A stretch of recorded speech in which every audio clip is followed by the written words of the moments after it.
इष्ट देव बाबा को साष्टांग प्रणाम करता।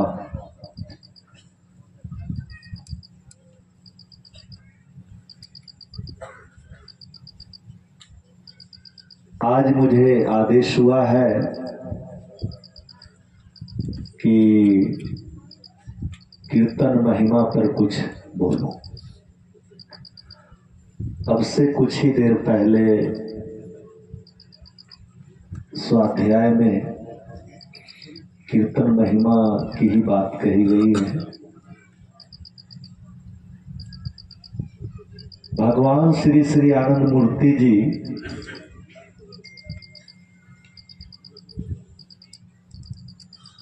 जो कुछ कहते हैं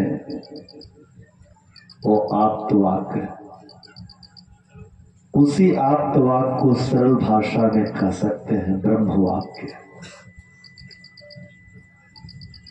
और ये जो ब्रह्मवाक्य है मौलिक वाक्य है,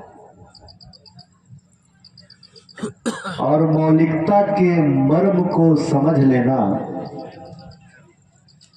भक्त के बस की बात है। किसी कर्मी और ज्ञानी के बस की बात नहीं है। भगवान बाबा ने एक बार कहा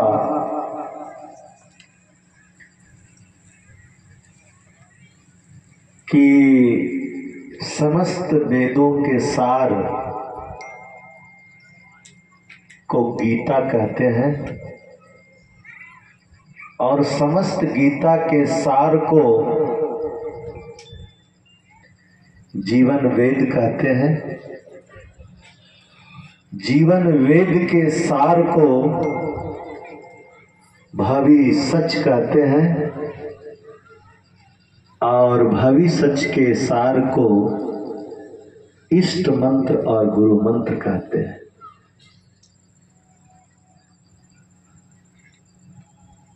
मेरी अनुभूति में सभी प्रकार के मंत्रों के सार को कीर्तन महामंत्र कहते हैं। ये अष्टाक्षरी सिद्ध महामंत्र कीर्तन समस्त संपूर्ण जीवन दर्शनों, संपूर्ण शास्त्रों, संपूर्ण साधना विज्ञान पद्धतियों के सार स्वरूप है। ये ब्रह्मांड का, अखिल विश्व ब्रह्मांड का एक ऐसा अमोघ शास्त्र है जो मनुष्य मात्र के लिए सहज और सरल है, जिसकी सहायता से मनुष्य अपने को दिव्य कर सकता है, अपने को मौलिक बना सकता है। और एक ऐसी स्थिति भी आती है मौलिकता के निरंतर अनुसरण से, सतत अभ्यास से मनुष्य चेतना और बोधि की स्पर्श रेखा को सहज ही उपलब्ध होता है। जहां चेतना, परम चेतना और मनुष्य की बोधि शक्ति जिस पॉइंट पर, जिस बिंदु पर मिलती है, वहीं से मोहन विज्ञान की उत्पत्ति होता है, वहीं से आप्तवाक की उत्पत्ति होती है, वहीं से तारक ब्रह्म मानव के स्वरूप में अपने को प्रकट करते हैं। जब साधक एकाग्रता को, कुशाग्रता को उपलब्ध होता है तो उस दिव्य आवाज का श्रवण करता है। वही दिव्य घटना इस कीर्तन नगर के प्रांगण में 1970 में 8 अक्टूबर घटित हुई, जिसे हम एक दिव्य परंपरा के रूप में शुरू करते हैं और इस कीर्तन नगर में हम एक व्यवहारिक अनुभूति सबको दे सकें, एक ऐसे परिवेश का निर्माण कर रहे हैं। एक बार बाबा ने मुझसे ही कहा रहस्यमय रूप से कि जानते हो, जब भी तुम लोग अखंड कीर्तन करते हो तो मैं बीच बीच में आता हूं, तुम लोग इसकी अनुभूति करोगे। हमने कहा बाबा हमको कैसे पता चलेगा कि आप आ गए? बाबा ने कहा जब तुम्हें बिलख बिलख करके रोने की इच्छा करे, चीख चीख करके इच्छा करे, समझो मैं आ गया। लेकिन कीर्तन के अंतिम क्षण में, जिसको कीर्तन शास्त्र में धूल लोटन कीर्तन कहते हैं, उस अंतिम क्षण में साधक की अवस्था ऐसी हो जाती है कि साधक एकाग्रता के अभ्यास से कुशाग्रता को उपलब्ध हो जाता है। अर्थात साधक की बुद्धि सुतीक्ष्ण होकर के, बोधि बन करके और परम पुरुष को स्पर्श करने लग जाती है, साक्षात्कार करती है।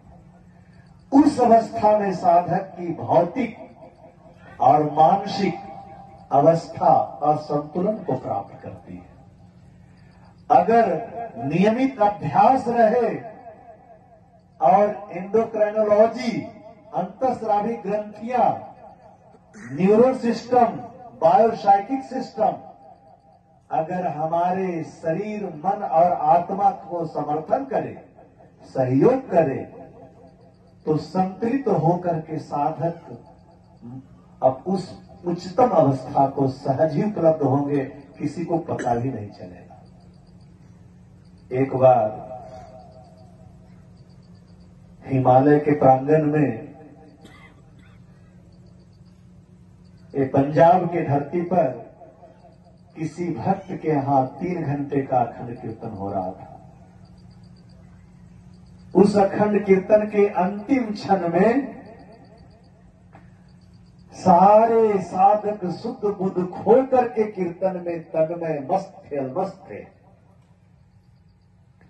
एक लड़का जिनके घर में कीर्तन हो रहा था, उसकी आंख खुल गई। वो देख रहा है कि जितने भी लोग कीर्तन कर रहे हैं, दोनों बाहु को उठा करके, आंख बंद करके, सबके सहस्रार पर कमल का फूल, श्वेत शुभ्र कमल का फूल खिला हुआ है और सबके ऊपर बाबा बैठे। कीर्तन की इससे बड़ी महिमा क्या हो सकती है? बाबा ने कहा कि साधना में जो तुम्हारे पास इष्ट मंत्र और गुरु मंत्र मिला है, उसके द्वारा तुम सगुण और निर्गुण के मध्य रेखा में तुम पहुंच सकते हो। लेकिन कीर्तन के माध्यम से निर्गुण के जो साक्षित्व बोध है, उससे भी परे जाकर के मां ब्रह्म के मायातीत अवस्था को उपलब्ध हो सकते हो। ये जो ब्रह्म की मायातीत अवस्था है, उसी को दर्शन की भाषा में, शास्त्र की भाषा में, धर्म शास्त्र की भाषा में परम पद कहते हैं, परम शून्य अवस्था कहते हैं। जब साधक पूर्ण रूप से निष्क्रिय हो जाता है, करने के लिए कुछ नहीं रह जाता है, चिंतन भी नहीं रह जाता है, इच्छा भी नहीं रह जाती है, परम शून्य अवस्था उसी को कहते हैं। ये मायातीत अवस्था है। तो कीर्तन ही एक सहजतम सरलतम साधना की पद्धति है इस ब्रह्मांड में, जो सर्वश्रेष्ठ है।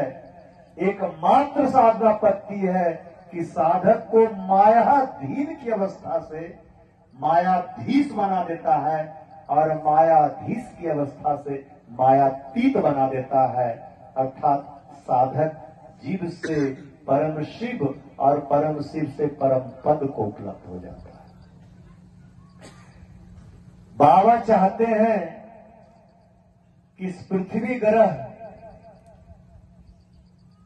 में जो समूह है, मानव समूह, इसका आध्यात्मिकीकरण हो।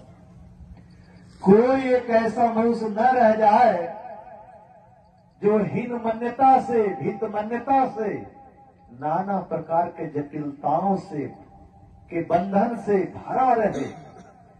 उसके मन में यह बोध हो कि सन्यासी किसी विशेष ग्रह से आते हैं और जो गृहस्थ जीवन लाल भगुआ कपड़ा पहनने से कोई विशेष ग्रह होता है, और जो रंगीन कपड़े में रहते हैं, जो गृहस्थ जीवन जीते हैं, वो किसी सामान्य ग्रह से, फेंके हुए ग्रह से आ जाते हैं। तो उनको तो कोई साधना की, अध्यात्म की उन्नत अवस्था रहे, चलाते रहे, और इसी जीवन में हमें संकल्पित होना है, परम धाम को हम सब लोग उपलब्ध हो जाएंगे। इसी संकल्प के साथ हमारी जीवन यात्रा निरंतर चलती रहेगी और सबको प्रेरणा देती रहेगी।